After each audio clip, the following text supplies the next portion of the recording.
할렐루야. 오늘 새벽에 나오신 우리 성도님들을 축복하고 또 환영합니다. 우리 옆에 사람과 이렇게 인사했으면 좋겠습니다. 오늘 용서의 은혜를 누립시다. 용서의 은혜를 누리시는 이 새벽이 되었으면 좋겠습니다. 여러분, 용서는 베풀기 위함일까요? 아니면 얻기 위한 것일까요? 오늘 말씀을 통해서 스스로에게 한번 답을 해보는 그런 시간이 되었으면 좋겠습니다. 매사에 삐딱한 한 청년이 있었습니다. 이 청년이 성경을 보다가 마태복음 5장 39절의 말씀을 보고 의문이 들었습니다. 어떤 말씀인지 함께 읽어볼까요? 마태복음 5장 39절의 말씀을 함께 선포합니다. 나는 너희에게 이르노니 악한 자가 대적하지 말라. 누구든지 내 오른뺨 뺨을 치거든 왼뺨도 돌려대며. 여기서 순서가 굉장히 중요합니다. 어느 편부터 먼저라고요? 오른편 뺨을 치거든 왼쪽 뺨을 대라는 것입니다. 그래서 매사에 삐딱한 이 청년이 과연 이 말씀을 실천할 수 있는 사람이 있다면 내가 교회를 한번 다녀봐야 되겠다는 생각을 가지고 집 근처 교회를 찾아갔습니다. 그리고 성경을 열심히 읽고 있는 인상 좋게 생긴 장로님 한 명을 발견하였습니다. 그리고서는 그 장로님 뺨을 이유도 없이 그냥 세게 후려쳤습니다. 그랬더니 성경 말씀과는 다르게 이 장로님께서 노발대발하는 거예요. 그래서 이 청년이 아니 장로님, 마태복음 5장 39절 말씀에 보면 이렇게 되어 있지 않습니까? 왜 그렇게 화를 내십니까? 라고 했더니 그 장로님이 청년에게 하는 말이 그럼 내가 화를 안 내게 생겼냐? 오른뺨을 먼저 쳤어야지 왜 왼쪽 뺨을 쳤잖아 라고 이렇게 이야기했다고 합니다. 여러분, 정말로 오른쪽 뺨을 먼저 쳤기 때문에 오른쪽 뺨을 먼저 때렸어야 됐는데 왼쪽 뺨을 쳐서 화가 난 것일까요? 오늘 설교를 듣다가 또 옆에 사람이 용서를 실천하는지 안 하는지 또 확인한다고 옆에 사람의 뺨을 치시면 안 됩니다. 저도 이 이야기를 듣고 한번 곰곰이 생각해 봤습니다. 만약 누가 이 자리에서 내 뺨을 후려친다면 저 또한 용서에 대해서 말씀을 전하고 있지만 용서를 실천할 수 있다고 자신할 수 없다는 것이죠.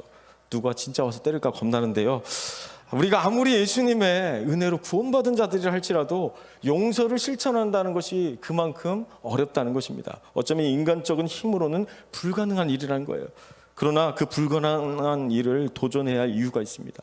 용서하지 못하면 결국에는 그 사람도 죽고 나도 죽는다는 겁니다. 우리 함께 인용문 한번 보도록 하겠습니다. 필립얀시의 놀라운 하나님의 은혜의 책을 보면 용서하지 못하는 사람에 대해서 이렇게 말씀하고 있습니다. 함께 선포합니다.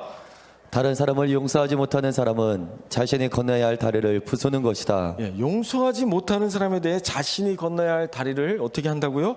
부수는 것이다 라고 표현을 합니다. 다리를 부순다는 것은 결국에는 나도 죽고 상대방도 죽는 일이라는 것이죠. 원수는 외나무 다리에서 만난다라는 속담이 있습니다. 그 외나무 다리에서 만약에 우리가 복수한다고 그 다리를 끊어버린다면 결국에는 어떻게 됩니까? 그 사람도 죽고 나도 죽게 된다는 것이죠. 용서는 상대방을 살리는 일이기에 앞서 나 자신을 살리는 길인 줄 믿으시기 바랍니다. 필립얀시는 놀라운 하나님의 은혜에서 용서를 또 이렇게 표현하고 있습니다. 우리 함께 선포합니다. 사슬을 끊는 유일한 길은 용서다. 원한이라는 단어는 사슬이 끊기지 않고 지속될 때 나타나는 형상을 잘 보여준다. 문자적으로 그것은 다시 느낀다는 뜻이다. 상처가 아물지 못하도록 과거에 매달려 수없이 되새기며 딱지가 않기 무섭게 뜯어내는 것이 원한이다.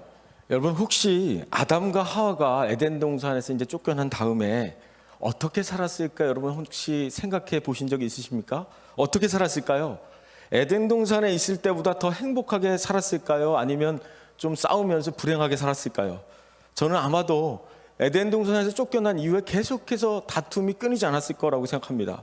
아담은 하와에게 당신이 선악과를 먹으라고만 안 했다면 이렇게까지 수고하며 고생하지 않아도 될 텐데 이게 다 당신 때문이라고 말했을 것 같아요.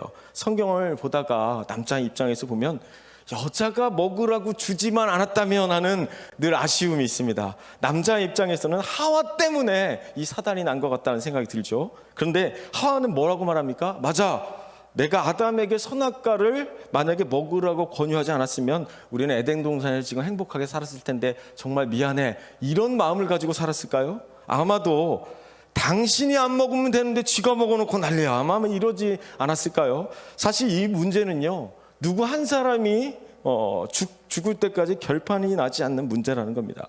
죽을 때까지 끝나지 않는 문제로 인해 평생토록 고통받는 모습이 어쩌면 우리의 모습일 수 있다는 것입니다.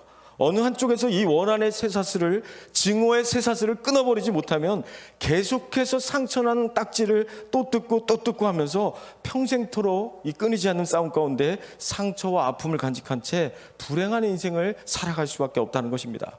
이런 악순환의 고리를, 여러분, 저주를 끊어버리시기 위해 예수님께서 이 땅 가운데 오신 줄 믿습니다. 우리의 모든 죄를 용서해 주시고 구원해 주신 예수 그리스도의 놀라우신 그 은혜를 우리가 경험하는 이 새벽이 되었으면 좋겠습니다. 그 풍성한 은혜가 넘쳐나기를 소망합니다. 누가 오늘 살아계신 하나님의 말씀을 듣고 우리 영혼을 피폐하게 만드는 이 영혼의 우리 원한의 쇠사슬을 끊어버리시겠습니까? 예수 그리스도의 십자가의 능력으로 구할 때 모든 흉악한 결박들은 끊어지고 더 큰 은혜가 누려지게 되시기를 주님으로 축복합니다. 오늘 우리가 함께 읽은 마태복음 6장 14절에서 15절의 말씀은 우리가 잘 알고 있는 주기도문 후에 이어지는 말씀입니다.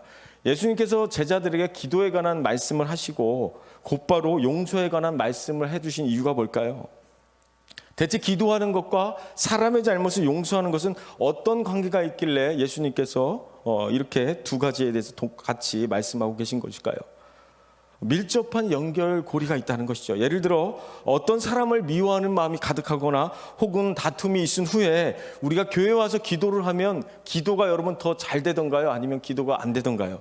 화가 나서 나에게 상처를 준 사람에게 저 아무개 집사 다리를 좀 부러지게 해주세요라고 막 기도를 하면 마음이 막 편안해지시던가요? 내 돈 떼먹고 도망간 그 사람 하나님 망하게 해주세요라고 기도하면 내 마음의 강 같은 여러분 평화를 경험하냐는 겁니다. 아니라는 겁니다. 왜냐하면 하나님의 뜻은 그 사람 다리가 부러지게 하는 데 있지 않고 망하게 하는 데 있지 않다는 겁니다. 하나님이 원하시는 것은 내 뜻이 아닌, 내 의지가 아닌 하나님의 뜻을 구하고 하나님의 뜻을 우리 삶에 실천해 나가기를 원하신다는 겁니다. 그러니까 내가 원하는 것이 아니라 누가 원하는 거예요? 하나님이 원하시는 뜻을 구하는 것이 중요하다는 것이죠. 마태복음 18장 18절의 말씀을 함께 선포합니다. 진실로 너에게 이르노니 무엇이든지 너희가 땅에서 매면 하늘에서도 매일 것이요 무엇이든지 땅에서 풀면 하늘에서도 풀리리라.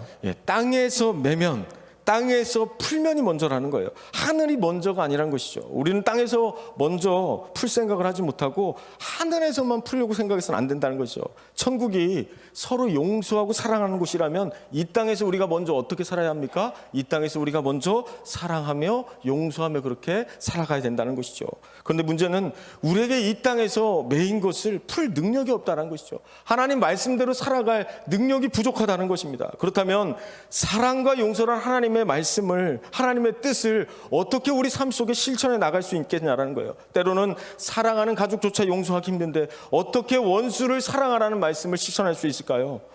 어느 할머니 할아버지 퀴즈쇼에 우리 사이를 두 글자로 뭐라고 했더니 왼수라고 했다잖아요. 그래서 네 글자로 해봐 했더니 평생 왼수라고 했다고 합니다.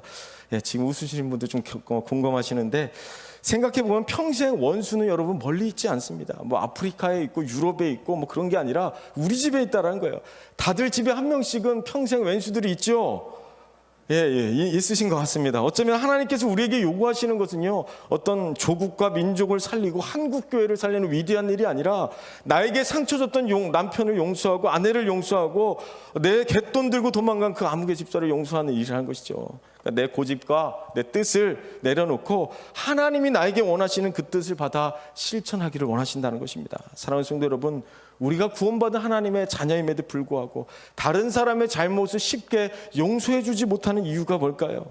오늘도 이 새벽에 나와 하나님의 뜻을 구한다고 하면서도 왜 다른 사람의 잘못에 대해 그렇게 너그러울 수가 없는 것일까요? 그 이유는 단순합니다. 필립 얀시의 놀라운 하나님의 은혜의 책에서 이렇게 말씀하고 있습니다. 우리 함께 선포합니다. 한 사람을 사랑한다는 것은 그 사람을 하나님이 의도하신 모습으로 본다는 것이다. 우리에게 잘못한 그 사람을 어떻게 바라봐야 한다라고 말씀하고 있습니까?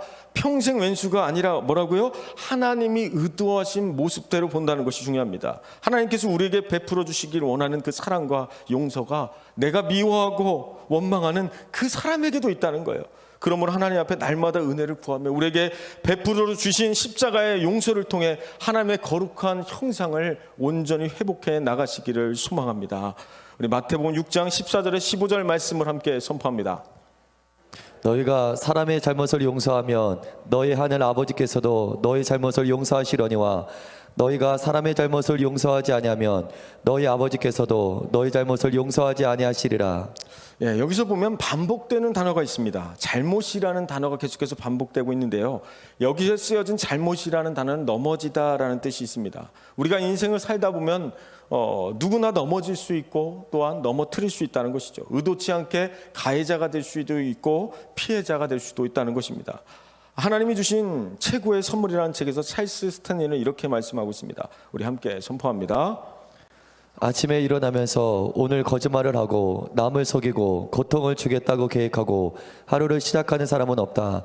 험난한 세상으로 나아가면서 상처받고 상처를 주기 시작하는 것이다. 그렇습니다. 우리가 하루를 시작할 때 나는 오늘 거짓말을 하고 남을 속이고 저 사람에게 고통을 줄 거야 하고 그렇게 하루를 시작하는 사람은 없다는 것입니다. 뭔가 작정하고 상처를 주는 것이 아니라 험난한 세상 가운데 나아가면서 말씀대로 살아낼 능력이 부족하기 때문에 늘 상처를 받고 주기도 한다는 것이죠. 제약된 세상 속에서 정말 말씀으로 살아낼 그 능력만 있다면 우리가 날마다 하나님 주신 참된 평안과 기쁨을 누릴 수 있을 텐데 그 능력이 부족하기 때문에 오늘도 은혜가 필요합니다. 오늘 주님의 능력이 필요합니다. 그래서 주님의 사랑이 필요한 것이죠. 여호와는 나의 목자시니 내가 부족함이 없으리로다. 할렐루야.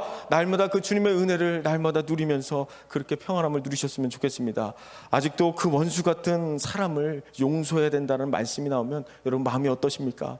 당연히 머리로는 용서해야 된다는 것을 알고 있지만 그 말씀을 실천하는 것이 어렵습니다. 그 사람만 생각하면 미움과 상처 때문에 가슴이 턱하고 막힐 때가 있다는 것이죠. 만약에 누군가가 나의 가족을 무참히 살해하였다면, 내가 사랑한 사람들에게 엄청난 상처와 아픔을 주었다면 그래도 사랑하고 용서하라는 이 말씀을 실천할 수 있겠냐는 것이죠. 그럼에도 불구하고 우리 주님은 왜 그렇게 용서를 강조하고 있는 것일까요? 그것은 용서는 나의 영혼을 살리는 일이기 때문입니다. 결국은 다른 사람을 위해서가 아니라 나를 위해서 하는 것입니다. 용서는 내가 살기 위해서 반드시 필요한 것이라는 겁니다. 김남준 목사님의 하나님의 용서라는 책을 보면 용서에 대해서 이렇게 말씀하고 있습니다. 우리 함께 선포합니다. 하나님의 용서의 경험을 현재적으로 소유하지 못했다면 그 사람은 그리스도인이라 할지라도 필연적으로 영혼의 깊은 어둠 속으로 들어갈 수밖에 없습니다. 사랑하는 성도 여러분, 하나님의 용서를 현재적으로 소유하지 못해서 하나님의 친밀한 관계를 누리지 못한다면 영적인 깊은 침체에 빠질 수밖에 없다는 것이죠. 그렇게 되면 하나님의 자녀로서 누려야 할 축복을 누리지 못하게 되고 우리의 영혼은 피폐해질 수밖에 없다는 것입니다. 영적인 깊은 어둠으로 빠져들어갈 수밖에 없다는 것이죠. 바로 이 용서의 은혜를 깨닫는 것이 너무너무나 중요하기 때문에 예수님께서는 제자들의 기도를 가르쳐 주시면서 용서에 대해서도 말씀하고 있다는 것이죠. 하나님께서는 오늘 본문의 말씀을 통해 용서는 상대방을 위한 것 같지만 사실은 너 자신을 위한 일이라는 것입니다. 상대방을 미워하는 마음을 품고 있으면 너와 내가 친밀함을 누릴 수 없다는 것이죠. 하나님과의 관계가 깨어지는 것만큼 불행한 일이 없기 때문에 용서를 통해 하나님의 관계를 다시 회복해 나가는 그런 믿음의 성도들이 되시기를 주님의 이름으로 축복합니다. 1만 달란트의 비유를 보면 어떤 관리가 임금에게 1만 달란트의 빚을 탕감받는 그 이야기가 나옵니다. 그런데 그렇게 어마어마한 빚을 완전히 탕감받은 이 사람이 자기에게 100데나리온 빚을 진 자기 친구를 용서하지 못하는 것을 보게 됩니다. 그러니까 이 말씀의 요지는 너는 내가 1만 달란트의 빚을 탕감해 줬는데 어째서 너는 10,000분의 1도 되지 않는 빚을 진 친구를 용서해 주지 못하냐는 거예요.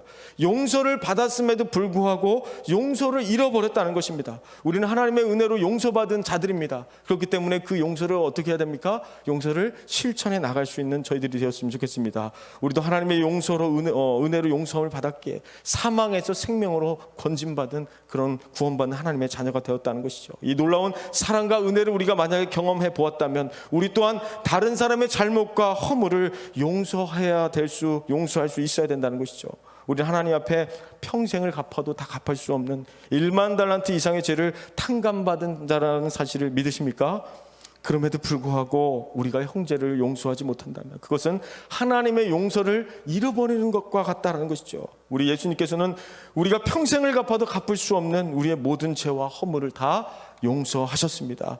죄로 원수가 되었던 우리가 십자가의 사랑으로 영원한 생명을 선물로 받게 되었다는 것이죠. 십자가의 사랑은 원수까지도 품을 수 있는 사랑입니다. 그 사랑의 깊이와 넓이는 우리가 다 측량할 수 없기 때문에 날마다 그 십자가의 사랑 가운데 날마다 나아가는 저희들이 되시기를 소망합니다.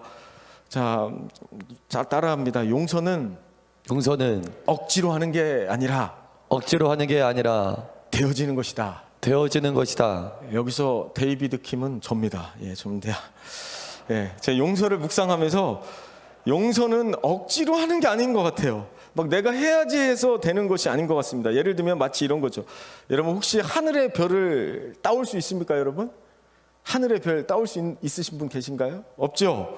예, 그런데 그 불가능한 일을 누가 할 수 있습니까? 사랑에 빠진 사람은 할 수 있습니다. 사랑하면 하늘의 별도 따가지고 올 수 있는 능력이 생깁니다. 여러분 다들 연애 때 경험해 보지 않았습니까? 불가능한 일이지만 사랑하면 별도 따다 줄 수 있다는 것이죠. 용서가 그렇다는 것이죠. 용서라는 것은 우리의 힘으로는 불가능합니다. 나의 부모를 죽인 그 원수에 대해서 그냥 용서해야지 이렇게 결단해서 되는 문제가 아니라는 것이죠. 예수님의 사랑을 더 깊이 경험하고 예수님의 그 사랑 가운데 우리가 흠뻑 빠지게 된다면 어느 순간 뭐예요? 용서는 이미 되어져 있다는 것이죠. 그래서 용서는 강요된다고 되는 것이 아닙니다. 여기 제가 강단에서 용서하라, 천국이 가까웠다 이렇게 선포했다고 되는 것이 아니라 용서받을 수 없는 나의 죄 때문에 우리 주님은 얼마나 힘드셨을까? 용서받을 수 없는 원수 같은 나 때문에 우리 주님은 얼마나 수치스러웠을까? 그 멸시와 천대를 어떻게 이기셨을까? 십자가의 사랑을 더 깊이 묵상함으로 말미암아 그 사랑에 빠진다면 어느 순간 용서는 되어져 있다는 것이죠. 그것만이 용서를 실천할 수 있는 유일한 길이란 것입니다. 그렇기 때문에 예수님을 더욱 사랑하시기 바랍니다. 더욱더 예수님의 사랑 가운데 흠뻑 빠지시기를 소망합니다.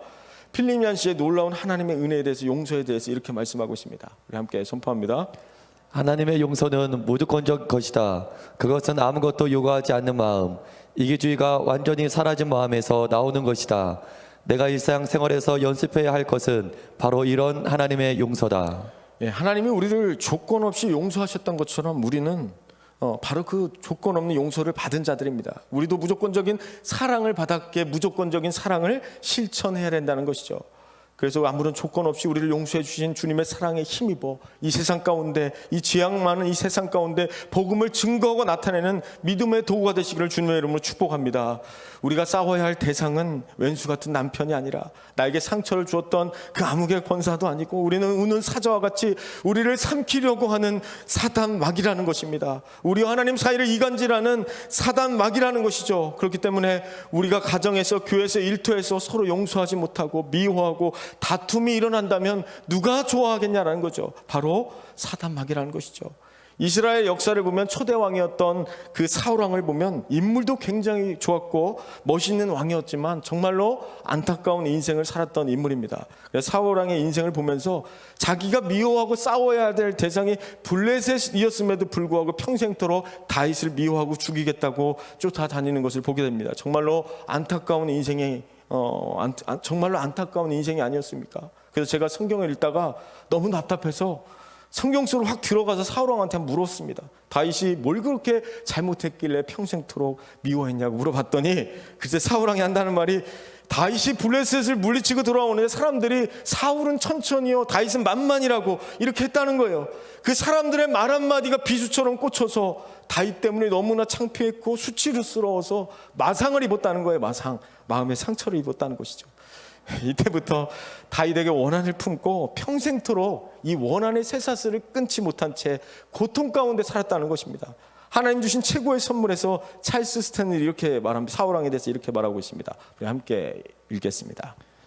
내적 고통은 이런 식으로 일을 시작한다. 즉 다윗이 여호와 하나님의 이름으로 골리앗과 싸워서 승리하여 사울을 공경에서 구해냈음에도 불구하고 사울은 다윗에게 빚을 갚는 대신 오히려 화를 내고 의심을 품고 그 다음에는 근심하였다는 사실이다. 결국 용서하지 못하는 마음은 화를 내고 의심하고 근심하는 과정을 통해 내적인 고통을 겪게 된다는 것입니다. 사울 왕의 마지막은 좌절과 슬픔이었으면 결국 자살로 막을 내리는 그런 비참한 인생을 살게 되는 것을 보게 됩니다. 사랑하는 성도 여러분, 용서하지 못하게 되면 겪게 되는 내적인 고통으로 인해서 좌절과 슬픔 가운데 그렇게 살아갈 수밖에 없다는 것입니다. 좌절과 슬픔 가운데 있는 분들이 계십니까? 이제는 마음속에서 그분을 용서해 주시길 바랍니다. 예수 그리스도의 십자가의 사랑으로 그들을 사랑해 주시길 바랍니다. 더 큰 용서의 은혜를 경험하게 될 줄 믿습니다. 하나님 보시기에 심히 아름다웠던 그 거룩한 형상을 다시 한번 회복할 수 있는 용서의 은혜를 통해 다시 한번 주님의 자녀된 권세를 누릴 수 있는 저희들이 되시길 주님의 이름으로 축복합니다. 야고보서 4장 1절 말씀이 이렇게 이야기하고 있습니다. 함께 선포합니다. 너희 중에 싸움이 어디로부터 다툼이 어디로부터 나느냐? 너희 지체 중에서 싸우는 정욕으로부터 나는 것이 아니냐? 다툼이 일어나는 원인은 하나님의 영광을 가린다든지 하나님의 뜻을 가로막는다든지 그런 데서 이루어지는 것이 아닙니다. 나를 무시한다, 차별한다, 내 자존심을 건드렸다, 인사를 잘 안 한다, 말을 본때 없이 해서 속이 상한다, 이런 사소한 것들을 가지고 다툼이 일어납니다. 그래서 국이 짜네, 오늘은 국수가 좀 불었네. 가정에서 일어난 다툼들을 봐도 대부분 양말을 뒤집어 놨네, 옷을 아무데나 벗어놨네, 치약을 밑에서부터 짜야 되는데 중간에서 짰네, 이런 사소한 것들로부터 시작된다는 것이죠. 그런데 중요한 것은 이러한 사소한 것들이 쌓이고 쌓여서 원한이 되고 큰 다툼이 이루어진다는 것이죠. 그래서 상대방을 용서하지 못하는 마음을 가지고 그런 사소한 다툼으로 인해서 어쩌면 가정에서 이런 일을 한번 경험해 보셨을 거예요. 교회를 안 나와버린다든지 예배를 안 드려버리는 일들이 생기기도 합니다. 그것은 내 영혼도 죽고 상대방 영혼도 죽는 일이라는 것이죠. 남의 이야기가 아니라 우리 삶 속에서 빈번하게 일어나는 일이라는 것이죠. 사소한 다툼으로 시작한 싸움 때문에 하나님을 멀리하는 큰 죄를 범할 수 있기 때문에 이런 잘못들을 서로 피차 용서해야 된다는 것이죠. 오늘 본문의 말씀을 다시 한번 읽도록 하겠습니다. 마태복음 6장 14절에서 15절 말씀 함께 선포합니다. 너희가 사람의 잘못을 용서하면 너희 하늘 아버지께서도 너희 잘못을 용서하시려니와 너희가 사람의 잘못을 용서하지 아니하면 너희 아버지께서도 너희 잘못을 용서하지 아니하시리라. 이 본문을 자세히 보면 하나님께 대한 치명적인 죄를 용서하라는 말이 아닙니다. 사람의 잘못을 용서하면이라고 말합니다. 결국 이 말씀에 담긴 진정한 의미는 무엇이겠습니까? 우리가 우리에게 잘못한 사람을 용서하지 못하면 우리를 향한 하나님의 용서를 우리 또한 온전히 경험할 수 없다는 것이죠. 여기 계신 저와 여러분, 하나님의 자녀로서 예수님의 놀라운 용서를 우리가 체험했다면 마땅히 그 용서를 다른 사람들과의 관계에서 진정한 용서를 실천해야 된다라고 말씀하고 있는 것입니다. 우리 주변에 용서해야 될 사람들이 있습니까? 아니면 용서를 받아야 될 사람들이 있습니까? 아직도 미움이 남아있는 사람들이 있다면 주님의 사랑으로 그 미움의 쇠사슬을 끊어버리고 용서를 통해서 자유함을 얻게 되기를 소망합니다. 필리미안시의 놀라운 하나님의 은혜의 책에서 용서의 필요에 대해서 이렇게 말씀하고 있습니다. 함께 선포합니다. 용서의 필요는 너무나 절박해서 종교상의 의무보다는 우선되는 것이다. 용서의 필요는 하나님을 예배하는 자들에게 너무나 시급하고 절박한 문제다라는 것이죠. 용서의 은혜를 경험한다는 것은 어쩌면 우리가 하나님 앞에 드려지는 예배보다 더 우선시되는 절박한 문제일 수 있다는 것입니다. 용서가 없는 삶을 통해 드려지는 우리의 예배를 과연 하나님께서 기쁘시게 받으시겠냐는 거예요. 마태복음 5장 23절에서 24절 말씀이 이렇게 말씀하고 있습니다. 함께 선포합니다. 그러므로 예물을 제단에 드리려다가 거기서 내 형제에게 원망 들을 만한 일이 있는 것이 생각나거든 예물을 제단 앞에 두고 먼저 가서 형제와 화목하고 그 후에 와서 예물을 드리라. 사람들과의 관계 속에서 하나님을 예배하기 전에 우리가 먼저 해야 될 일들이 있다는 거예요. 바로 사람들과의 용서를 통해 진정한 화목을 누리셔야 된다는 거죠. 우리는 늘 하나님께 예배하는 사람들입니다. 형제의 화목하고 용서하는 문제가 해결되지 않은 채 우리가 하나님을 예배한다면 그 예배는 온전한 예배가 될 수 없다는 것이죠. 오늘 이 새벽에 용서의 은혜를 통해 누가 하나님 앞에 진정한 화목을 누리시겠습니까? 마지막으로 필리미안시의 놀라운 하나님의 은혜라는 책에서 용서에 대해 인용하며 말씀을 정리하도록 하겠습니다. 우리 함께 선포합니다. 용서란 믿음의 행위다. 남을 용서함으로써 하나님이 나보다 정의를 실현하는데 뛰어난 분이심을 믿는 것이다.